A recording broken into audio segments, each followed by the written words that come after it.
This is Mr. MegaManFan. Like, share, comment, and subscribe. You know all the things to do. Since the Analogue Duo came out and I did my unboxing video, the two questions that I've seen the most on mine and other videos are the following.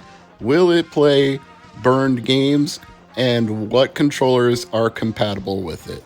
Well, in this video, I'm going to attempt to answer both of those questions for anybody who's still wondering, so stay tuned to see the results.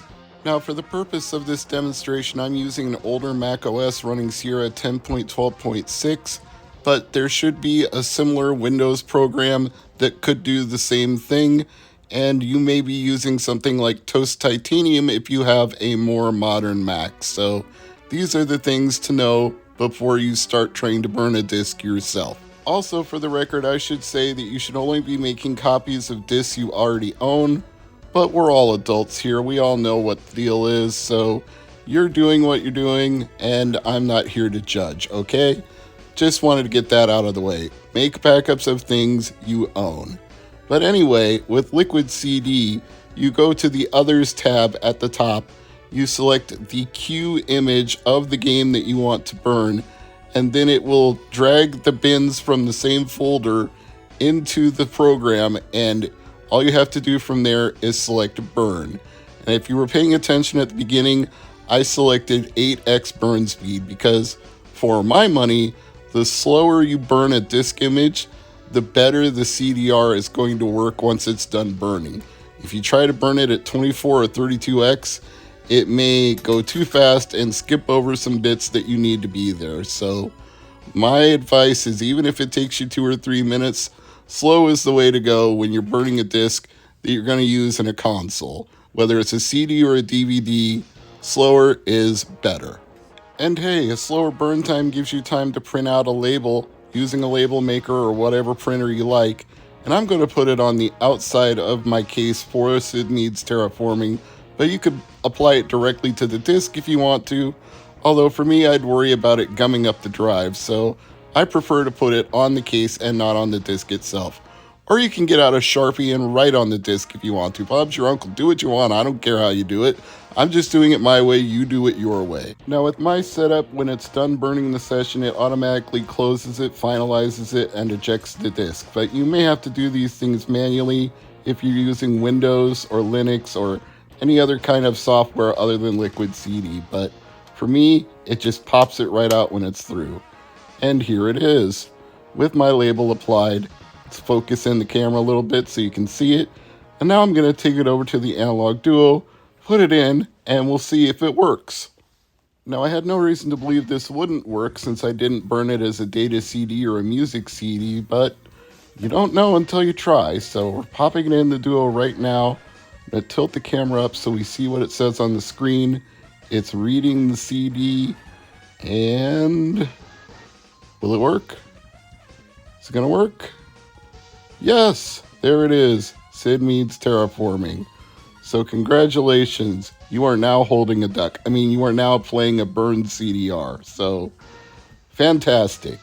This will give you access to a whole plethora of games without using a Turbo EverDrive Pro or a Terra Onion or a jailbreak for the Analogue Duo. I do expect that a jailbreak will be coming eventually, but whether it will only let you play hue cards or actual disk images, I can't say. When that's going to release, I can't say either. It could be a month from now, it could be a year from now. It took a while before the Analogue Pocket jailbreak came out, so it's going to be a wait and see approach. If you want to play stuff in the meantime and not wait, you either have to buy the physical CDs, which can be quite expensive and sometimes a little nerve-wracking to use given their value, or you can play your backups. But with all that said and done, let's get around to testing some controllers. When I unboxed the Analogue Duo, I used one of the 8-bit Do TurboGrafx and PC Engine style 2.4 GHz controllers, and those come with a USB dongle. So I plugged the dongle into the back of the Analogue Duo, synced up the controller, and it worked just fine. Now those are the ones I normally use on the TurboGrafx 16 Mini, but it's nice that you can use them on the Analogue Duo as well as the Mini, so then it feels like you're actually using them on a real PC engine, which some might argue FPGA is, and others would argue, hey, it's just a fancier way of saying emulation. I'm not getting into the middle of that debate. Whether you think it's more or less precise with an FPGA core, that's up to you. I just think you should play the games how you want to play them, any way that works for you. And controller accessibility is one of those ways that may work for you. Now, right now, I'm using a Nintendo Switch Pro controller to play this game, but I want to try some other things. So confirmed, I can say that the 8BitDo controller works, the Switch Pro controller works. What about some other things? So in front of you, I've got a pile of different Bluetooth controllers, starting with the Switch Pro. We've also got an Xbox Series SX controller. We've got a PlayStation 4 DualSense controller. We've got a PlayStation 5 controller in blue, my favorite color, as you can imagine.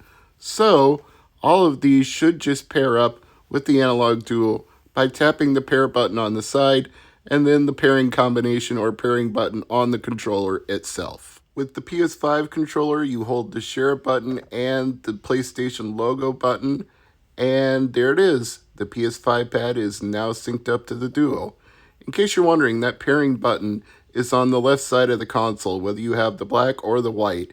It's right there next to the volume dial for headphones, so look for that pairing button on the left side and tap that whenever you want to sync up a new Bluetooth controller. As you can see, it's working just fine with Bonk's Big Adventure 3.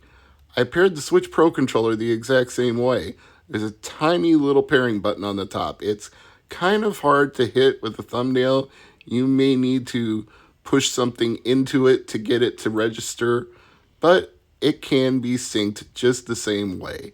Now let's try it with the Xbox Series S and X controller. Honestly, the only way I can tell the difference between my Xbox One and my Series X controller is that the Xbox One version is white and the Series X version is black. So, frankly, I think this would work on an Xbox One controller as well.